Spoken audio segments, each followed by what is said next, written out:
Rasululloh aytdilar, esnashlik shaytondandir. Agar birortangiz esnagingiz kelsa, qodir bo'lganicha uni qaytarsin. Agar esnab turib,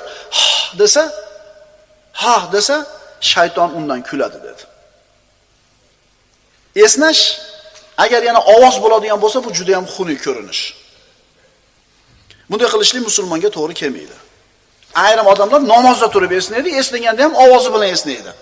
Bu o'ta bir qabih, xunuk ish. كان اليهود يتعاطسون عند النبي صلى الله عليه وسلم يرجون أن يقول لهم يرحمكم الله.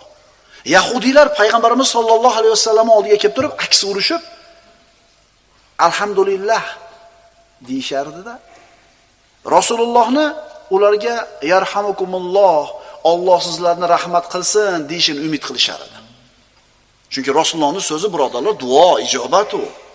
Rasululloh aytardilar: "Fayaqul yahdikumullohu va yuslih balakum." Alloh sizlarni hidoyat qilsin, aqllaringizni isloh qilsin.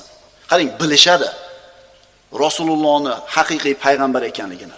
Bilishadi Rasulullohning duosi ijobat bo'lishligini, ammo iymon keltirishmaydi.